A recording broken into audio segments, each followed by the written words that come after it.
ክላይፉድ መንግስታዊ ያልሆነ ድርጅት ኢትዮጵያን ጨምሮ በተለያዩ ምስራቅ አፍሪካ ሀገራት ላይ በምርምርና ጥናት የታገዘ የምግብ ሉዓላዊነትን ለማረጋገጥ ይሰራል።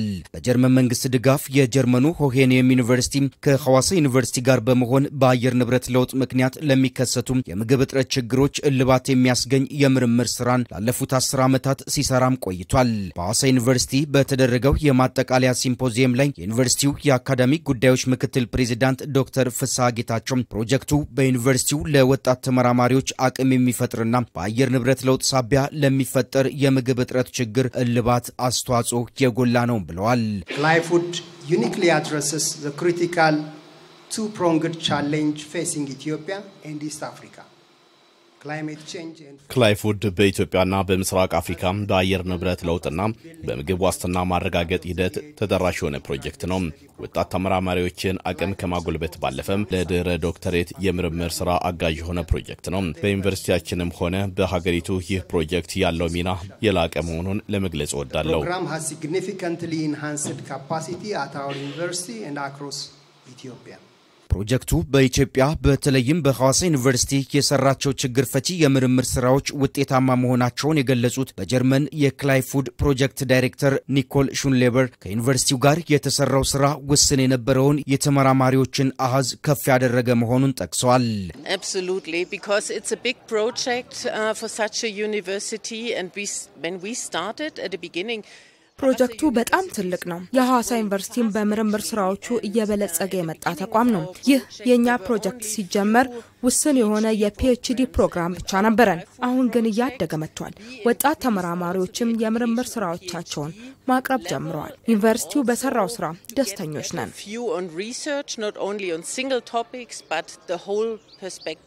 በኢትዮጵያ የአየር ንብረት ለውጥ በምግብ ዋስትና ላይ የሚያመጣውን ለውጥ ለመቅረፍ የሚያስችል ፕሮጀክት ወይም ክላይፉድ ዋና ዳይሬክተር ዶክተር ስንታየው ይግረም በበኩላቸው ባለፉት 10 ዓመታት በፕሮጀክቱ ድጋፍ የተገኙ የምርምር ውጤቶች ላይ ለመምከር መድረኩ አስፈልጓልም ነው ያሉት። እስከዛሬ ስንሰራቸው የቆየናቸውን የምርምር ውጤቶች እንደዚህ ባለ መድረክ ላይ በተለይ በአጋር አካላቶች ፍለፊት የምርምር ውጤቶችን በማሳየት ይሄንን ዕውቀት አዲስ ያገኘናቸውን ዕውቀቶች እንዴት አርገን ወደ ተግባር ልንቀይራቸው እንችላለን ከአየር ለውጥ ጋር ተያይዞ ከምግብ ዋስትና ችግር ጋር ተያይዞ ብዙ አካላት አስተዋጽኦ ያደረጉ ነው ያሉት።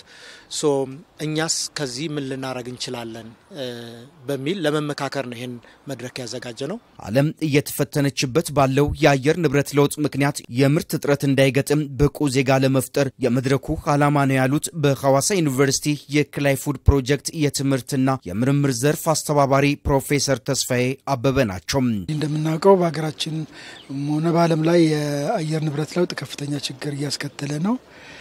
ታዳጊ ሀገሮች እንደ ኢትዮጵያ ያሉ ታዳጊ ሀገሮች ደግሞ በዚህ ዘርፍ በጣም ይጠቃሉ። ከፍተኛ የምርት ቅነሳ ይኖራል በአየር ንብረት ለውጡ ምክንያት።